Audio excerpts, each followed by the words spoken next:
Hello, everyone, and welcome to our lesson. Today, we are going on a journey to locate a place that isn't a continent or a single country, but a concept that describes the reality for most of the world's population. For today's lesson, we're going to talk about the Global South. So to understand the Global South today, we have to look back at the Industrial Revolution. Now, remember class that we talk about Industrial Revolution. This is the time in history wherein the society already evolves into more urbanized, considering that it is the time wherein there's a massive building or creation of different factories, which led to mass production of goods and services. Now, how do these affect or how do these help us in understanding Global South today? Because during this time of the Industrial Revolution, this period changed almost everything. How people work the time, where they live, and how economies function. Because during that time, people started to move from rural areas to cities because since these factories are built mostly on cities. No? So they moved from rural areas to city. Kumbaga, meron tayong na naganap na internal migration during that time, which they hope for a better life. However, this rapid, often unplanned growth created a huge challenge. So what are these challenges? So cities grew up around factories, leading to cramped tenements, a lack of clean water, and inadequate sewage. Wherein streets also are filled with trashes, disease was widespread, and working conditions were often hazardous. Now, because of this historical context of rapid and even development, this is the foundation upon which the concept of the Global South is built. So now let us understand what is Global South. So what exactly is Global South? Now I want you to understand and to always remember, now we talk about Global South, it does not refer literally to the to where country is located in the map or in the world map. Okay? Because Global South is a concept that it's not a strict geographical term. Because, for example, if you're going to identify Australia and New Zealand, although they are in the southern hemisphere, diba, in the world map, but they are considered part of the global north. So, what is global south? So, it is a social, economic, and political term that is often used interchangeably with developing countries. So, kumbaga, si global south, it refers to those developing countries. So, this lesson will point key definition of global south wherein we're going to explain how UN classifies countries based on economic status like gross domestic product or GDP, per capita income, and industrialization. So now that we know that Global South is a term interchangeably used with developing countries, so we can now identify what is a Global South.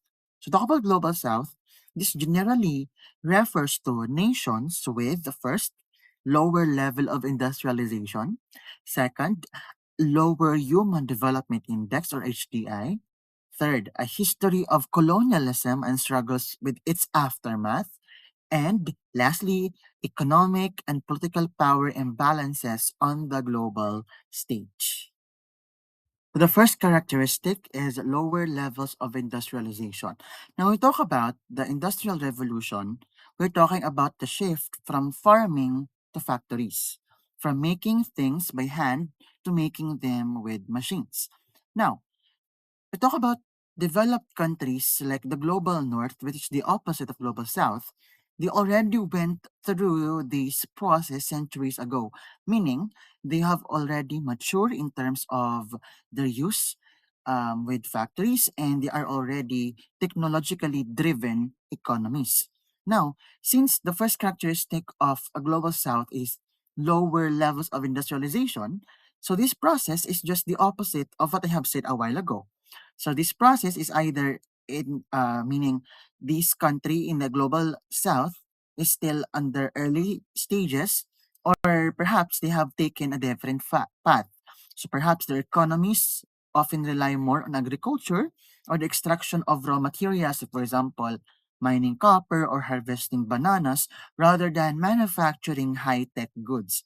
So one perfect example of a global south which we can relate all is Philippines.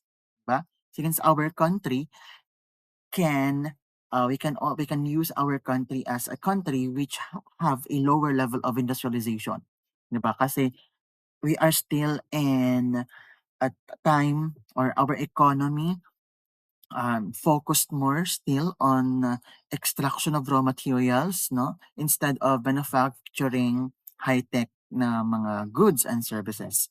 So in the global south, they are more on exporting the resources, while the countries in north often import those resources, turn them into valuable products, and sell them back. So this lack of strong industrial base makes it incredibly difficult to generate high income for the population and to build wealth as a nation. So which leads us to our next point, which is Lower Human Development Index, or HDI. Now, remember that the United Nations created the HDI for what purpose? It is to measure countries' development not just by its wealth, but by the well-being of its people.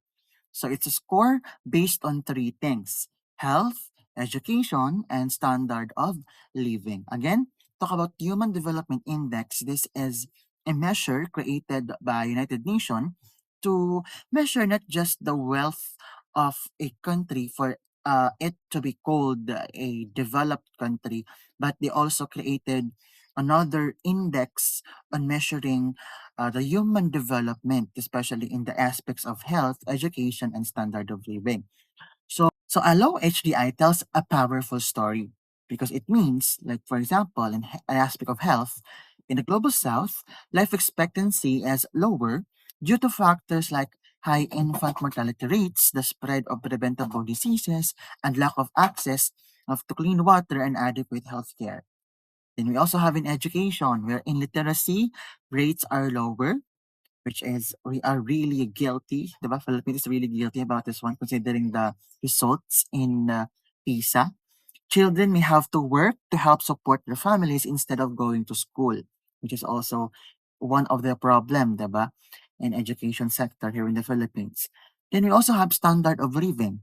People have less access to the basic goods and services needed for a comfortable life. Things like reliable electricity, decent housing, and proper sanitation. Now, when there is a low HDI, it means that the human phase of underdevelopment. It's not just about a country being poor.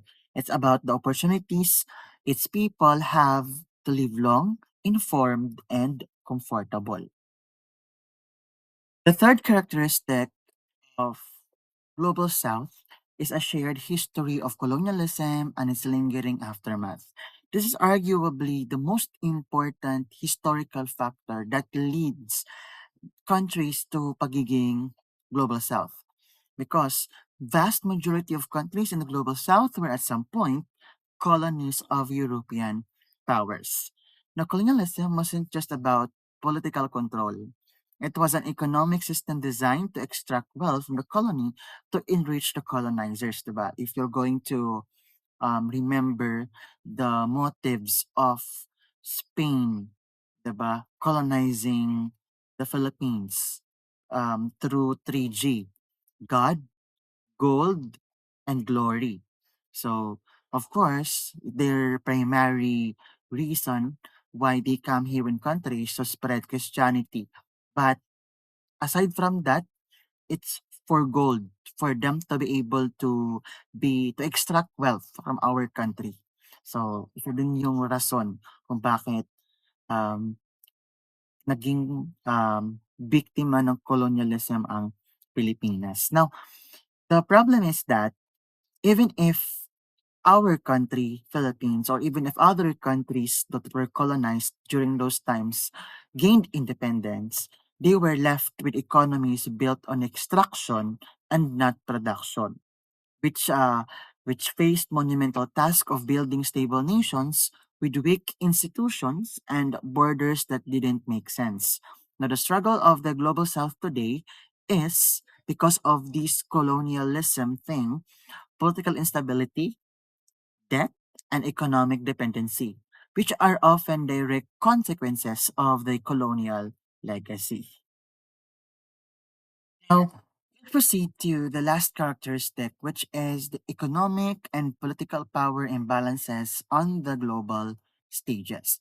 Now, we already discussed this one during the economic aspect of globalization, diba? That the rules of the global economy, like for example, trade agreements, financial regulations, and the power of institutions like the International Monetary Fund are largely written by the powerful nations of the global north with the limited participation of those countries that belongs to global south. Now, this puts Global South at disadvantage because they are price takers and not price makers for the raw materials, and they can be pressured into economic policies that benefit foreign investors more than their own people. So kung kaya globalization the really does not help everyone in the long run, but it really just perpetuate um inequality, no? Especially in the economic aspect, no? Kaya baka kung baga globalization really makes richer and poorer. Now, because of this power imbalance, it has been at the heart of the critic against neoliberalism that is mentioned in our lesson. That the argument is that this global system can reinforce a cycle of dependency where Global South remains a provider of cheap resources and labor, struggling to find its voice in a world where the political and economic power is concentrated in the north. In our lesson or in the module that I have provided to you, there's a question there. Why is the shanty a symbol of the global south? Now remember that shanty is not just about poverty. It represents the tenacity and resilience of people who, due to systemic inequalities, are unable to fully participate in the globalized, cosmopolitan world. Now, it's a powerful visual of being left behind by the forces of global capitalism while simultaneously being a testament to the human spirit's will to survive and build a home no matter what. Kasi like, for example, kasi talk about Global South, usually kasi na ginagamit ng mga visual representation is ang shanty. Talk about shanty, this refers to slums. No? Like for example, like that in Tondo wherein houses are dikit-dikit, is made out of flat materials. So yun yung usual na visual representation ng Global South. Pero however, it does not again just talk about poverty, but it really represents on the resilience of people who, due to systemic inequalities, were unable to fully participate in the globalized world. But despite of this, there will still no buhay pa rin yung will nila to survive and build a home no matter what. For us to really understand Global South, it would be helpful if we're going to have it contrasted with its counterpart, the Global North. So talk about Global North, this includes countries like USA, Canada, and other Western European nations that are generally wealthy, industrialized, and have stable democratic governments. They have high standards of living, robust health and safety services, and high literacy rate. So as you can see, based on this description, based on this definition, it really is the opposite of the global south, no? Wherein their economies are often driven by industrial and service sectors. Now, as you can see in this table that I am showing you in the screen, the differences is stark or is really big. While the North enjoys high incomes and equal distribution, the South often struggles with higher poverty rate, lower life expectancy, and unequal income distribution. So this is what we have discussed previously sa characteristics of global south. Now, a key point here is that developed countries generate most of their revenue from the industrial sector, while while many developing countries are still heavily reliant on service or labor sector. So the global south is striving to achieve the stability and prosperity that the global north has already built for itself. So, this effort of the global south, to keep up with the global north, why hasn't the global south simply caught up? So, based on our discussion, this outlines several key reasons that is tied to globalization. First is the paradox that globalization creates both affluence and poverty. Talk about affluence, abundance. It creates abundance, wealth, and of course, poverty, because we already know naman, diba, that globalization does not only give us advantages, but it also has its disadvantages. So what does this mean? It pulls some into modernity while leaving others behind. And that's the truth. Second, critics argue that neoliberal policies have deepened inequality, meaning rich countries have often exploited the natural resources and cheap labor of the South, offer meager wages in hazardous conditions. We already discussed this one. And this brings us to a critical issue, the trade-off for economic opportunity. Because to attract multinational corporations, desperate countries often offer tax breaks, lax environmental rules, and allow unfair labor practices. And this is what is happening um, in the Philippines, diba? And they're hoping for development, but they often pay a heavy price in terms of environmental destruction and worker exploitation. The desire for growth can become a beacon, a start for exploitation. So that's really what is happening talaga, especially in the global south. No? Now, as much as you want to catch on with or caught up with the global north, pero considering the the disadvantages, no, that our that most of the global south have, so it's hard for them to really caught up considering all of these disadvantages. To conclude our discussion regarding global south, now remember again that locating global south is about understanding a world shaped by history, power, and inequality. It is about recognizing that the challenges faced by many nations, from unplanned urbanization to exploitation, are not isolated incidents, but part of a larger global system. The problems are complex and can't be solved overnight. It requires a conscious effort to allocate resources fairly and to pursue development that doesn't come at the cost of human dignity or the environment. The quest for a better, more equitable world is a central challenge of our time, and understanding the global south is the first step in that journey. So, thank you so much for watching this video lesson. I hope that you learned something regarding global south. So you can read more on the module that is present or that is being uploaded to our Google Classroom. So again, thank you so much for watching and see you in the next lesson. Bye, everyone.